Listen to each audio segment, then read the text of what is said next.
Kita masih bersama dengan Mas Triandika, pengamat politik dari Universitas Bakri. Kalau kita melihat tadi pertemuan antar partai politik, 3 parpol, Golkar, PAN, P3, KIB yang kemudian kembali bertemu beberapa hari yang lalu. Tapi hari ini P3 bertemu lagi dengan PDIP. Maksudnya apa nih? Publik jangan-jangan jadi bingung lagi nih. Sudah melihat, oh ini akur lagi, tapi kemudian kok pisah lagi. Nah, ini apa yang bisa dibaca? Jadi kalau kita lihat, Mas, kenapa ada momen seremoni yang sangat spesial kalau kita lihat ya. Bu Mega menyambut P3 dengan begitu spesial. Meskipun elektabilitas P3 ini tidak begitu besar ya, bahkan di kursi parlemen juga sangat kecil, tetapi penyambutannya luar biasa. Karena memang PDIP dalam konteks Pilpres itu membutuhkan flavor hijau, flavor Islam, flavor religius untuk melengkapi figur Pak Ganjar. Yang tidak ada sama sekali sampai sekarang. Yang tidak begitu kuat di sisi itu. Sehingga hadirnya P3 itu melengkapi puzzle nasionalis religius yang menjadi pakem dalam kandidasi Pilpres di Indonesia. Beda halnya PSI mendukung Pak Ganjar, Hanura mendukung Pak Ganjar, tapi mereka parpol-parpol non-parlemen dan tidak mendapatkan ruang yang begitu istimewa dibandingkan dengan P3 hari ini. Jadi saya lihat ini P3 ya meskipun punya latar belakang historis ya bersama PDIP cukup panjang, Mega Hashim, Mega Hamzahas juga ya, dan juga ini partai yang juga lahir dari rahim Orde Baru dan menghadapi tekanan politik yang sama, tetapi pertemuan dua partai hari ini juga memiliki agenda pragmatis ya. Tadi di sisi PDIP ini untuk melengkapi puzzle nasionalis religius, tapi di sisi P3 ini untuk bisa meningkatkan elektabilitas dan mendapatkan efek kotel efek dari pencawapresan yang kemungkinan besar akan mengusung Pak Sandiaga Uno gitu ya. Atau Erick Thohir. Atau Erick Thohir dari versi PAN. Oke, itu menarik sih. Nanti kita akan coba apakah pembahasannya sudah mengarah ke sana. Kita akan coba tanyakan kepada rekan kami. Ada Gita Iha yang berada di sana. Gita, tadi disebutkan ada agenda pragmatis kayak yang disebutkan oleh Mas Andika. Tapi apa sih kemudian agenda yang kemudian dicanangkan atau yang dijadwalkan pada hari ini di sana? Ya baik, selamat siang Alfat dan juga pemirsa. Memang sejauh ini sudah sekitar 20 menit berlangsung pertemuan antara kedua partai, yakni P3 dan juga PDIP yang dihadiri oleh sejumlah petinggi partai termasuk ketua umum dari masing-masing partai, yakni Megawati Soekarno Putri dan juga PLT dari ketua umum P3 Muhammad Mardiono yang memang tadi sudah dibuka secara resmi dengan menyanyikan lagu Indonesia Raya. Nah, kalau memang ditanyakan mengenai secara eksplisit apa begitu agenda yang nanti dibicarakan oleh kedua partai pada saat pertemuan ini, kami sudah sempat menanyakan kepada Sekjen PDIP Hasto bahwa memang pada dasarnya pertemuan kali ini merupakan pertemuan yang diadakan keduanya untuk selain menyatakan dukungan terhadap Ganjar Pranowo yang sebelumnya sudah diusung oleh PDIP sebagai calon presiden, ini juga P3 dan PDIP ini mengokohkan kerjasama partai politik antara keduanya untuk bagaimana membuat dan merencanakan langkah ke depan untuk bisa memenangkan Ganjar Pranowo di Pilpres 2024. Kemudian juga selain itu kami sempat mendengar informasi bahwa dari pihak P3 sendiri ini memang sempat memberikan sinyal begitu bahwa dalam pertemuan kali ini akan dibahas mengenai siapa yang nantinya akan diberikan namanya dari kader P3 untuk diusung menjadi calon wakil presiden yang akan mendampingi Ganjar Pranowo. Namun memang hingga saat ini belum ada yang pasti meskipun PLT Ketua Umum dari P3 sendiri sudah pernah menyatakan bahwa Sandiaga Uno adalah sosok yang cocok begitu untuk mendampingi Ganjar Pranowo, tapi ini belum fix begitu karena memang kita tahu bahwa Sandiaga Uno sendiri belum resmi masuk dan terdaftar secara resmi sebagai kader P3. Selain itu juga Alfat dan juga pemirsa, kami bisa mereview sedikit bahwa sebelum memberikan statement kepada para awak media tadi, baik dari pihak PDIP maupun P3, ini kami bisa menangkap sinyal bahwa memang kedua partai yang bertemu kali ini memang akan membangun kekuatan politik yang begitu kuat. Karena tadi kami memantau ada senyum yang sumringah begitu Alfat dan juga pemirsa dari wajah Ganjar Pranowo yang ikut hadir dalam pertemuan kali ini, yang datang dari Jawa Tengah untuk sengaja hadir dalam pertemuan antara kedua partai ini, yang dimana disambut disambut langsung oleh Sekjen PDIP Hasto dan duduk berdampingan dengan Megawati, di mana di sebelahnya juga didampingi oleh PLT Ketua Umum P3 Muhammad Mardiono. Ini yang kemudian menjadi sinyal kuat bagaimana ada sinyal koalisi mungkin ke depan, walaupun pada hingga hari ini belum secara resmi P3 menyatakan bubar dari koalisi Indonesia Bersatu, karena memang sebelum menghadiri pertemuan ini P3 juga sudah bertemu dengan para kolega dari koalisi Indonesia Bersatu, yakni ada Partai Amanat Nasional, kemudian juga ada Partai Golkar. Nah, ini rencananya setelah pertemuan dengan PDIP ini, P3 berencana untuk bertemu dengan Presiden sebagai anggota dari koalisi negara atau koalisi pemerintah begitu. Kita akan menunggu bagaimana hasil dari pertemuan melalui press conference yang akan digelar setelah pertemuan ini selesai. Alfat, sementara kami kembalikan ke studio. Baik, Gita, kami ingin mengetahui bahwa apakah pertemuan ini berlangsung secara tertutup, karena tadi kita sempat melihat sempat diperbolehkan media untuk menayangkan secara langsung, tapi kemudian tiba-tiba tayangannya terputus. Apakah memang dikhususkan tertutup begitu untuk hari ini? Ya, baik Alfat, memang dijadwalkan pertemuan ini akan dihadiri oleh para petinggi partai dengan dilakukan secara tertutup, namun untuk pembukaannya sendiri memang bisa untuk diliput karena pembukaannya tadi juga dihadiri oleh sejumlah tokoh penting partai sebelum pada akhirnya pembicaraan inti dari jadwal atau pembicaraan inti yang nantinya akan dibicarakan oleh kedua partai ini dilakukan dan memang dijadwalkan untuk tertutup dan tidak bisa diliput oleh media, di mana hasilnya nanti akan diumumkan setelah pertemuan berlangsung melalui press conference yang akan digelar sore nanti. Baik, nanti kita akan tunggu bagaimana hasil pertemuan dari antar kedua partai ini. Sembari kita menunggu, kita akan kembali berbincang bersama Mas Triandika. Mas Andika, tadi dikatakan bahwa ada sinyal koalisi sepertinya nih yang dipancarkan oleh kedua partai politik. Tapi apakah Anda melihat hari ini apakah akan ada deklarasi partai untuk mendukung Ganjar Pranowo menjadi satu koalisi pun untuk mendukung Ganjar? Ya, kalau untuk sikap P3 mendukung Ganjar itu sudah jelas dan itu menjadi salah satu poin yang disampaikan secara resmi oleh P3 kepada jajaran PDIP. Ya, saat Rapimnas kemarin ya. Ya, tetapi dilihat, kita coba meraba-raba ya Mas, apa topik pembicaraan para pimpinan parpol. Kalau dari sisi P3, saya melihat P3 berharap talking points atau poin pembicaranya itu juga bisa masuk kepada aspek kandidasi gitu ya. Tetapi kalau dilihat dari sisi PDIP, ya saya menduga PDIP tidak akan masuk dulu kepada aspek kandidasi, tapi baru sebatas kepada aspek koalisi. Jadi koalisinya dimatangkan terlebih dahulu, baru setelah itu membahas kandidasi. Ya, jadi dua partai ini ya sudah memiliki kepentingan yang sama untuk berkoalisi, tetapi belum bersepakat di kandidasi. Dan kandidasi siapa pendamping dari Pak Ganjar, saya menduga hak vetonya tetap ada di Bu Megawati. Ya, ini sama seperti bagaimana Bu Megawati memutuskan Pak Ganjar Pranowo. Ya, dan Bu Mega dengan menjatuhkan pilihan kepada Pak Ganjar Pranowo ini mencerminkan strategi beliau yang sangat rasional ya, karena elektabilitas Pak Ganjar itu sudah sangat tinggi sekali. Dan saya yakin juga pertimbangan Bu Megawati untuk memilih cawapres juga didasarkan pada aspek siapa kandidat yang mampu memberikan insentif elektabilitas bagi pemenangan Pilpres nanti. Dan ini kan calonnya ada dua yang cukup santer terdengar ya, kalau tidak Pak Erick Thohir ya Pak Sandiaga Uno. Tadi kan belum mau masuk ke proses kandidasi. Ya. Apakah ini artinya PDIP juga masih membuka pintu koalisi terhadap partai-partai lain untuk masuk bergabung bersama mereka, membuat koalisi besar sendiri ala mereka? Ya, kalau kita lihat KIB tidak bubar secara resmi ya. Baik tadi disampaikan juga oleh P3 ini tidak bubar. Salah satu agenda, kalaupun skemanya tidak bubar Mas, salah satu agenda yang ingin didorong oleh PDIP adalah merangkul koalisi Indonesia Bersatu. Di situ ada Golkar dan PAN untuk masuk ke dalam koalisi Diponegoro. Ini koalisi Diponegoro nih, karena P3 dan PDIP ada di Diponegoro.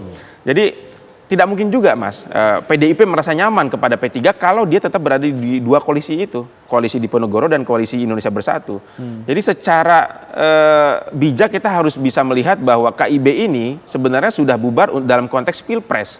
Tidak mungkin satu koalisi ada satu anggota yang mendukung Pak Erlangga, ada satu anggota yang mendukung Pak Ganjar, ya menjadi satu koalisi, tidak mungkin. Jadi KIB sudah tidak relevan di sini dalam Pilpres? Untuk Pilpres 2024 sudah tidak relevan, tetapi mungkin pasca Pilpres ketika nanti koalisi pemerintahan itu dibutuhkan, ya P3, PAN, dan Golkar bisa menjadi satu koalisi kembali. Oke, jadi masih terbuka jika kemudian nanti sudah masuk ke kursi pemerintahan begitu ya? Iya, dan saya lihat juga komunikasi yang dilakukan oleh Golkar, Pak Erlangga kepada Pak SB juga berharap memang untuk bisa relevan untuk Pilpres. Tetapi kalau tidak ketemu kepentingannya, ya mereka tentunya ini sebagai investasi politik pasca Pilpres nanti. Oke, kalau kita bicara masalah kandidasi tadi, P3 menyodorkan nama Sandiaga Uno yang dikatakan akan bergabung dengan P3, lalu kemudian PAN sudah menyebutkan ingin menggandengkan Ganjar dengan Erik. Ya.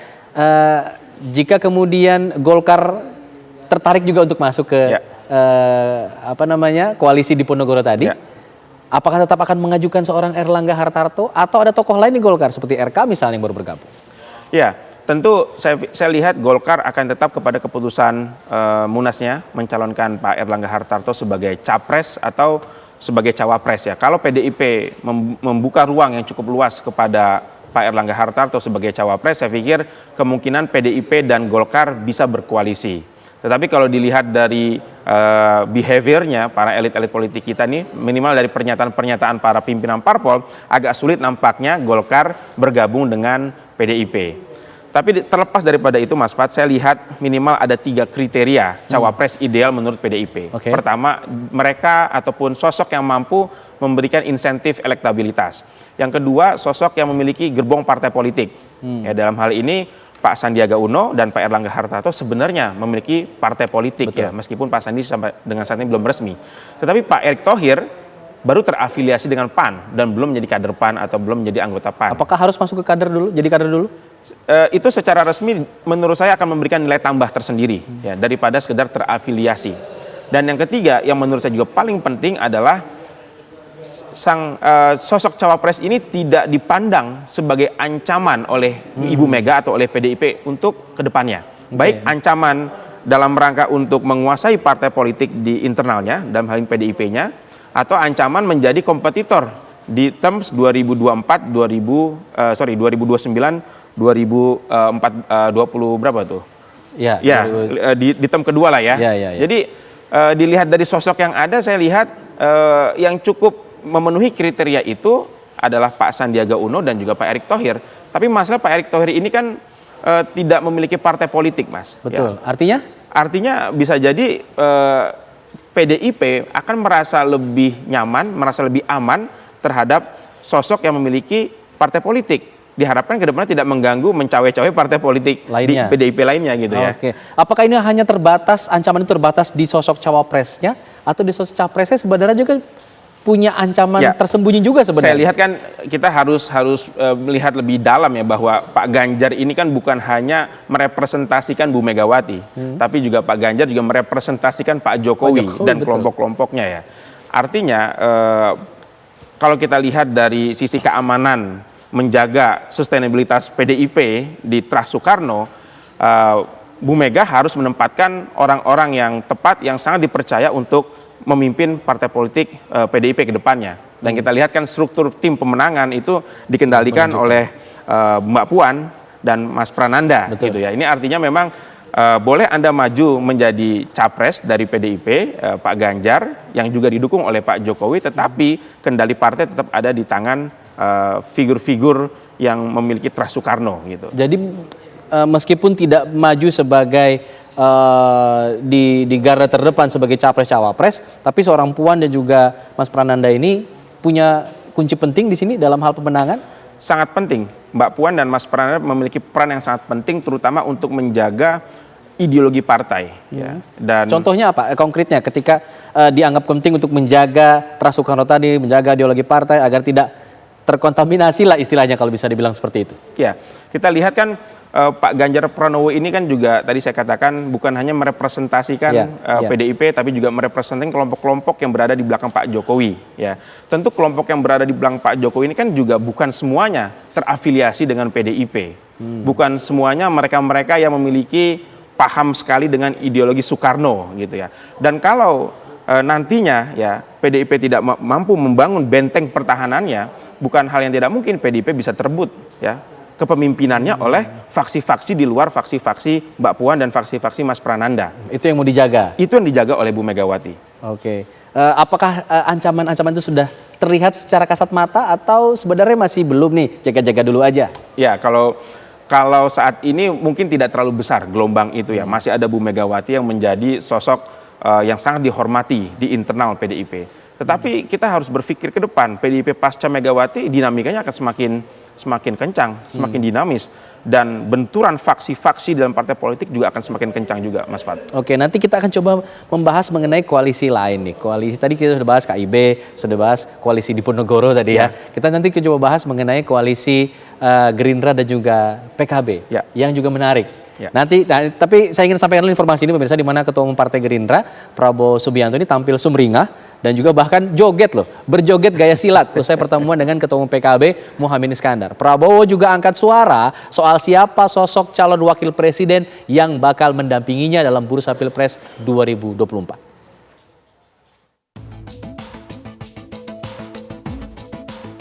Ketua Umum Partai Gerindra Prabowo Subianto kembali menjamu Ketua Umum PKB Muhaimin Iskandar di kediamannya di Jalan Kertanegara, Jakarta Selatan. Usai pertemuan, Prabowo dan Muhaimin kembali menegaskan soliditas Koalisi Kebangkitan Indonesia Raya. Koalisi juga mengajak partai lain bergabung menuju Pilpres 2024. Saling menyampaikan pikiran-pikiran dan kesimpulannya kita sangat solid, kita sangat optimis karena kita setulus-tulusnya, seikhlas-ikhlasnya kita ingin berbakti kepada rakyat kita. Alhamdulillah silaturahmi halal bihalal ini menghasilkan kebersamaan yang semakin solid, kekuatan koalisi yang semakin baik, dan semoga mengajak partai-partai lain untuk semakin bersama-sama bersama Gerindra dan PKB menyongsong pemilu 2024. Kita yakin dan optimis akan terus bersama-sama partai-partai yang bergabung. Dan insya Allah ke depan kita akan bekerja lebih keras lagi agar koalisi ini sampai pada Pilpres dengan hasil kemenangan yang kita harapkan. Meski menyatakan koalisi Gerindra PKB solid, Prabowo belum juga mengumumkan siapa calon wakil presidennya. Prabowo juga merespon pertanyaan soal peluang Muhaimin menjadi pendampingnya di Pilpres 2024. Ya, kalian kan bisa lihat dari body language, bisa nggak? Sumbernya. Pokoknya mantap. Pokoknya kita tadi coba Anda perhatikan, kita benar-benar bersepakat semuanya ini untuk bekerja untuk Indonesia, untuk rakyat. Sudah, itu. Jadi kepentingan rakyat yang terbaik untuk rakyat.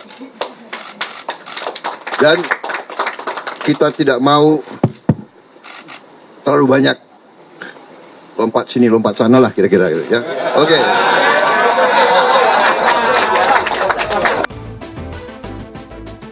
Merespon pertanyaan kapan deklarasi Capres-Cawapres, Prabowo tampil sumringah dan berjoget gaya silat.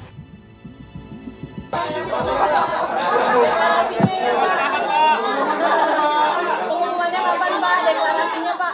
Biar kamu sering kesini.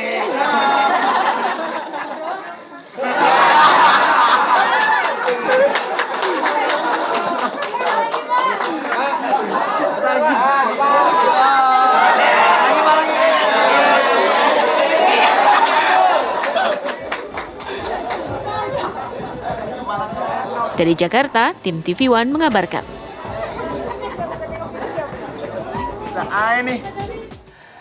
Lagi-lagi gimmick yang menarik ditampilkan oleh seorang Prabowo Subianto. Sumringah, berpose silat, tapi kok belum berani mendeklarasikan Gerindra, PKB maju, Ya. Prabowo dan Caimin misalnya. Tapi belum berani seperti itu gitu. Ya. Kenapa nih?